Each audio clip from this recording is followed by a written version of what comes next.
कारण मिट्टी भी चंदन है राजस्थानी।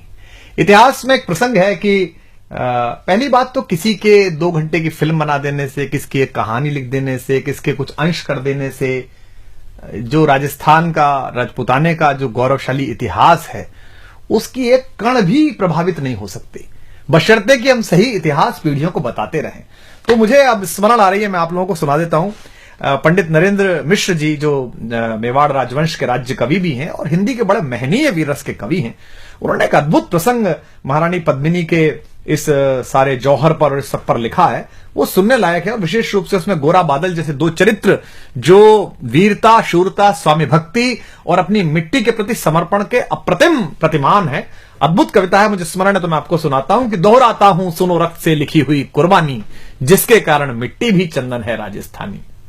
रावल रत्न सिंह को छल से कैद किया खिलजी ने। अब वो आए थे उनके घर पर खिलजी, एक सामान्य संस्कार होता है, एक सामान्य अतिथि देवो भव होता है, पधारो हमारे देश का एक संस्कार होता है कि योद्धा हैं, अगर आपके शत्रु हैं, लड़ाई हुई है, उसके बाद भी अगर संधि हुई है, घर तक आए हैं, तो उसी सौम्यता में महाराणा उनको छोड़ने गए बाहर तक और वहां उनको छल पूर्वक कैद कर लिया गया। चूंकि वो छली प्रजाति है तो अब इसको महाराणा वहां कैद है और यहां अब ये प्रसंग है कि दोहराता हूं सुनो रक्त से लिखी हुई कुर्बानी, जिसके कारण मिट्टी भी चंदन है राजस्थानी। रावल रत्न सिंह को छल से कैद किया खिलजी ने, कालजयी मित्रों से मिलकर दगा किया खिलजी ने। खिलजी का चित्तौड़ दुर्ग में एक संदेशा आया, जिसको सुनकर शक्त शौर्य पर फिर अंधियारा छाया। 10 दिन के भीतर न पद्मिनी का डोला यदि आया, यदि न रूप की रानी को तुमने दिल्ली पहुंचाया, तो फिर राणा रत्न सिंह का शीश कटा पाओगे और शाही शर्त न मानी तो फिर पीछे पछताओगे। अब ये एक संदेश आता है चित्तौड़ के किले में, तो पूरे किले में बड़ी अफरा तफरी मच जाती है कि महाराणा पहले ही नहीं है और अब ये नया हमारे पर क्या आ गया। तो यह दारुण संवाद लहर सा तोड़ गया रण भर में, यह बिजली की तरह क्षितिज से फैल गया अंबर में। महारानी हिल गई, शक्ति का सिंहासन डोला था सतीत्व मजबूर जुल्म विजयी स्वर में बोला था। रुष्ट हुए बैठे थे सेनापति गोरा रणधीर, जिनसे रण में भय खाती थी खिलजी की शमशीर। महाराणा के एक अद्भुत सेनापति थे, अद्भुत योद्धा थे, जिनसे पूरा खिलजी वंश और सारे आतताई डरते थे। सेनापति गोरा और उनके भतीजे थे बादल, जो वीरता के अप्रतिम प्रतिमान है, जैसा मैंने कहा।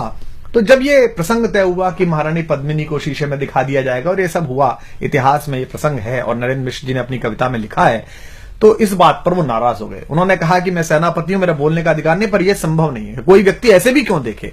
तो राणा रतन सिंह ने सुनते हैं कहा है कि तुम राजनीति नहीं जानते हो, हर समय तलवार निकाल लेते हो, चलो। तो वो नाराज हो गए और वो किला छोड़कर चले गए।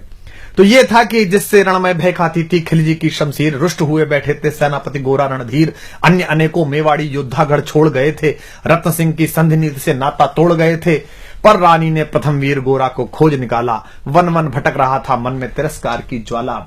यह लोकश्रुति है कि महारानी स्वयं घोड़े पर सवार होकर अपनी अंगरक्षिकाओं को लेकर, कोई विश्वस्त साथियों को लेकर जंगल जंगल गई और एक जगह पर उन्हें एक पेड़ के नीचे सेनापति गोरा तलवार लिए मिल गए। तो वहां उनसे उन्होंने बात की। पर रानी ने प्रथम वीर गोरा को खोज निकाला, वन वन भटक रहा था मन में तिरस्कार की ज्वाला। गोरा से पद्मिनी ने खिलजी का पैगाम सुनाया, गोरा को पद्मिनी ने खिलजी का पैगाम सुनाया, मगर वीरता का अपमानित ज्वार नहीं मिट पाया। बोला मैं तो बहुत तुच्छ हूं, राजनीति क्या जानूं। अव्यंग में कहता है कष्ट में है, दुख में है, पूरी परंपरा, पूरा वंश उसने सेवा में लगाया मेवाड़ राजवंश के और वहां से अपमानित होकर लौटा है, तो कष्ट में है। तो सेनापति कहता है कि बोला मैं तो बहुत तुच्छ हूं, राजनीति क्या जानूं, निर्वासित हूं, राज मुकुट की हट कैसे पहचानूं। बोली पद्मिनी समय नहीं है वीर क्रोध करने का, अगर धरा की आन मिट गई घाव नहीं भरने का। दिल्ली गई पद्मिनी तो फिर पीछे पछताओगे, जीते जी रजपूती कुल को दाग लगा जाओगे।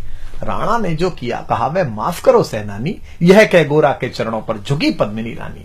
अब पद्मिनी, महारानी पद्मिनी, मेवाड़ राजवंश की आभा, मेवाड़ राजवंश की ज्योति, वो सेनापति को प्रणाम कर रही है चरणों में झुक के। ये क्या दृश्य है, ये क्या करती हो गोरा, पीछे हट बोला। और रजपूती गरिमा का फिर धधक उठा था शोला। महारानी हो तुम सिसोदिया कुल की जगदम्बा हो, प्राण प्रतिष्ठा एक लिंग की ज्योति अग्निगंधा हो। किन शब्दों से सम्मानित कर रहा है महारानी को। वो उस समय कैसी स्थिति रही होगी महारानी की कि पति कैद में है, जहां जंगल में हूं, लेकिन वो उनको बता रहा है कि आप कौन हो। महारानी हो तुम सिसोदिया कुल की जगदम्बा हो, प्राण प्रतिष्ठा एक लिंग की ज्योति अग्निगंधा हो, जब तक गोरा के कंधे पर दुर्जय शीश रहेगा। और यह प्रतिज्ञा भारतीय इतिहास में देखिए तो पितामह भीष्म ने जो कहा था कि आई हुई मृत्यु से कहा अजय भीष्म ने, योग नहीं जाने का अभी ऐसे जानकर, और जो मृत्यु है वो कोने में हाथ जोड़कर खड़ी रही कि अभी भीष्म नहीं जाएंगे, जब सूर्य दूसरी दिशा में चले जाएंगे तब जाएंगे। लेकिन यह दूसरी बार हो रहा है कि मृत्यु से वो कह रहे, कहते हैं कि जब तक गोरा के कंधे पर दुर्जय शीश रहेगा, महाकाल से भी राणा का मस्तक नहीं कटेगा। तुम निश्चिंत रहो महलों में देखो समर भवानी, और खिलजी देखेगा केसरिया तलवारों का पानी। खिलजी देखेगा केसरिया तलवारों का पानी। राणा के सकुशल आने तक गोरा नहीं मरेगा, एक पहर तक सिर कटने पर भी धड़ युद्ध करेगा।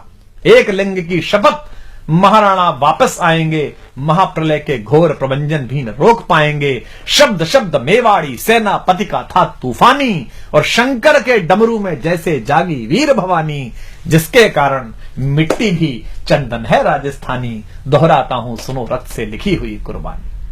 अब ये शक्ति, शौर्य और कूटनीति और सजगता का एक अद्भुत तालमेल है और ऐतिहासिक प्रसंग है कि किस तरीके से बुद्धि का प्रयोग किया है, शक्ति का प्रयोग किया है, शालीनता का प्रयोग किया है, अपनी स्वामी भक्ति का प्रयोग किया है, अपनी मनुष्यता का प्रयोग किया है, और इन सबको मिलाकर इतिहास का एक ऐसा गुलदस्ता बना दिया है जो शायद विश्व के इतिहास में कहीं नहीं मिलता। तो जिसके कारण मिट्टी भी चंदन है राजस्थानी। तो लिखते हैं नरेंद्र मिश्र जी के, खिलजी मचला था पानी में आग लगा देने को, पर पानी प्यासा बैठा था ज्वाला पी लेने को। गोरा का आदेश हुआ सज गए 700 डोले, योजना बनी कि भाई आएंगे पद्मिनी, चलो ठीक है। अब कैसे आएंगी? तो 700 डोले सजाए गए, हर डोले में एक मेवाड़ी वीर बैठा, 4 कहार, 5 लोगों की एक पालकी, और अपने 700 सहेलियों के साथ आएंगी। तुरंत तैयार हो गया खिलजी के, ये तो बहुत अच्छा है, ऐसा इतिहास में है और वो भी लिखते हैं।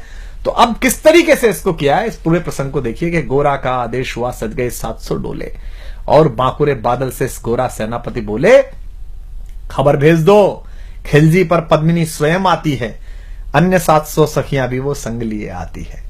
स्वयं पद्मिनी ने बादल का कुमकुम तिलक किया था, दिल पर पत्थर रखकर भीगी आंखों से विदा किया था। एक युवा तेजस्वी योद्धा और मातृवत मां पद्मिनी ने जब उसे विदा किया होगा, दृश्य देखिए। और 700 सैनिक जो यम से भी भिड़ सकते थे, हर सैनिक सेनापति था, लाखों से लड़ सकते थे, एक एक कर बैठ गए, सज गई डोलियां पल में, मर मिटने की होड़ लग गई मेवाड़ी दल में, मर मिटने की होड़ लग गई थी मेवाड़ी दल में।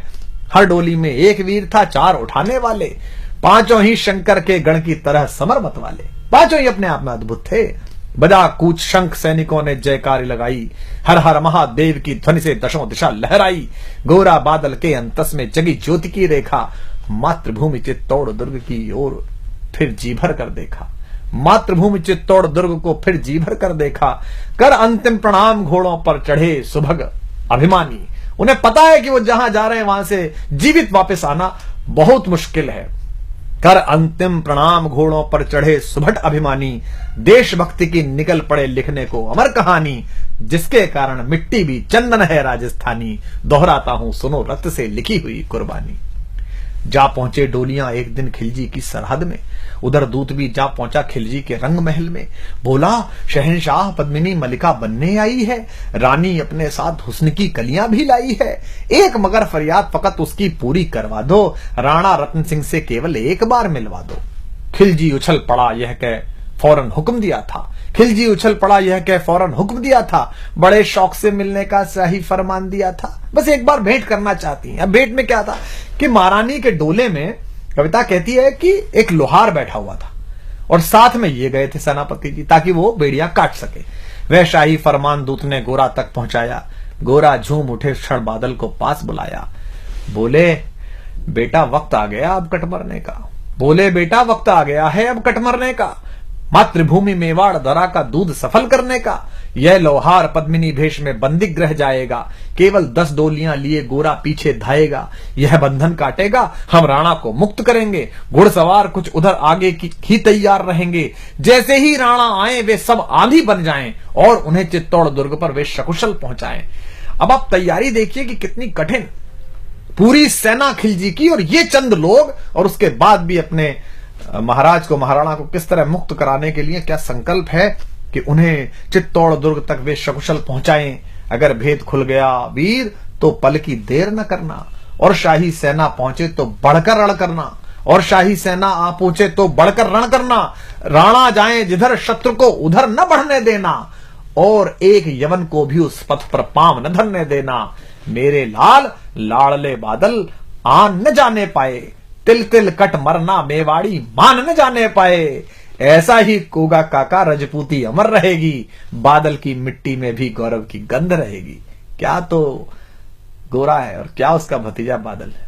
ऐसा ही होगा काका, रजपूती अमर रहेगी, बादल की मिट्टी में भी गौरव की गंध रहेगी। तो फिर आ बेटा बादल, सीने से तुझे लगा लूं, हो न सके शायद अब मिलना, अंतिम लाड़ लड़ा लूं। यह कह बाहों में भरकर बादल को गले लगाया। धरती कांप गई, अंबर का अंतस मन भर आया। सावधान कह पुनः बढ़े पथ पर गोरा सेनानी। ऐसा ना हो जाए कमजोर हो जाए, इसने कहा सावधान कह पुनः बढ़े पथ पर गोरा सेनानी। पहुंच लिया झट से मुड़कर बूढ़ी आंखों का पानी, पहुंच लिया झट से मुड़कर बूढ़ी आंखों का पानी। जिसके कारण मिट्टी भी चंदन है राजस्थानी, दोहराता हूं सुनो रक्त से लिखी हुई कुर्बानी। तो अब योजना का क्रियान्वयन देखिए आप कि गोरा की चातुरी चली, राणा के बंधन काटे, छांट छांट कर शाही पहरेदारों के सर काटे। लिपट गए गोरा से राणा, गलती पर पछताए। क्या लगा होगा महाराणा को कि जिस सेनापति पर शंका की, जिस सेनापति को स्वीकार नहीं की उसकी बात, आज वो आपातकाल में काम आया। लिपट गए गोरा से राणा, गलती पर पछताए। सेनापति की नमक हलाली देख नयन भर आए। पर खिलजी का सेनापति पहले से ही शंकित था, उसे अंदाजा था कि कुछ गड़बड़ है। ऐसे लोग नहीं है जो इतने आराम से मान जाएंगे ये कि रानी आ रही है और उसकी सखियां आ रही हैं, उसको संकट था। पर खिलजी का सेनापति पहले से ही शंकित था। वह मेवाड़ी चट्टानी वीरों से आतंकित था। जब यह मिलन लखा समझ पद्मिनी नहीं आई है, मेवाड़ी सेना खिलजी की मौत साथ लाई है। पहले से तैयार सैन्य दल को उसने ललकारा, निकल पड़ा टिड्डी दल, रणका बजने लगा नगाड़ा। दृष्टि फिरी गोरा की मानी, राणा को समझाया, रण मतवाले को रोका, जबरन चित्तौड़ पठाया कि आप तो जाई। राणा चले तभी शाही सेना लहरा कर आई। राणा इधर चले, उधर से शाही सेना को संकेत हुआ, कह रही है तो राणा को इन्होंने मुक्त करा लिया। राणा चले तभी शाही सेना लहरा कर आई। खिलजी की लाखों नंगी तलवारें पड़ी दिखाई। खिलजी ललकारा, दुश्मन को भाग न जाने देना, रत्न सिंह का शीश काटकर ही वीरो दम लेना। टूट पड़ो मेवाड़ी शेरो, बादल सिंह ललकारा। हर हर महादेव का गर्जा, नववेदी जयकारा। निकल डोलियों से मेवाड़ी, बिजली लगी चमकने, काली का खप्पर भरने, तलवारें लगी खटकने। वही जो सब बैठ के आई थी सखियों के वेश में, जो सुबह सेनापति आए थे, जो सेना नायक आए थे, वो लड़ मरे। राणा के पथ पर शाही सेनापति तनिक बढ़ा था, पर उस पर तो गोरा हिमगिरी सा अड़ा खड़ा था। कहा जफर से, एक कदम भी आगे बढ़ न सकोगे, यदि आदेश न माना तो कुत्ते की मौत मरोगे। रत्न सिंह तो दूर, न उनकी छाया तुम्हें मिलेगी, दिल्ली की भीषण सेना की होली अभी जलेगी। यह कह महाकाल बनकर गोरा रण में हुंकारा, लगा काटने शीश समर में बही रक्त की धारा। खिलजी की असंख्य सेना से गोरा घिरे हुए थे, पर वे मानो रण में मृत्युंजय बने हुए थे। इतने सारे सैनिक और एक योद्धा, पुण्य प्रकाशित होता है जैसे अगणित पापों से, फूल खिला रहता असंख्य कांटों के संतापों से। वो मेवाड़ी शेर अकेला लाखों से लड़ता था, बड़ा जिस तरफ वीर उधर ही विजय मंत्र पड़ता था। इस भीषण रण से दहली थी दिल्ली की दीवारें, गोरा से टकरा कर टूटी खिलजी की तलवारें। मगर कयामत देख अंत में छल से काम लिया था, गोरा की जंघा पर अरि ने छिपकर वार किया था, पैर पर तलवार मार दी। जो ही गिरे वीरवर गोरा जफर सामने आया, शीश उतार दिया धोखा देकर मन में हर्ष आया। मगर वाहरे मेवाड़ी गोरा का धड़ भी दौड़ा, किया जफर पर वार की जैसे सिर पर गिरा हथौड़ा। एक बार में ही शाही सेनापति चीर दिया था, जफर मोहम्मद को केवल धड़ ने निर्जीव किया था। शीश कट गया, उसके बाद भी सेनापति गोरा लड़ रहे हैं, उनका धड़ लड़ रहा है। हमारे बहुत बड़े कवि हैं कुमार शिव, राजस्थान में जज भी रहे। उनकी बहुत प्रसिद्ध गजल की पंक्ति है कि जब उनके शीश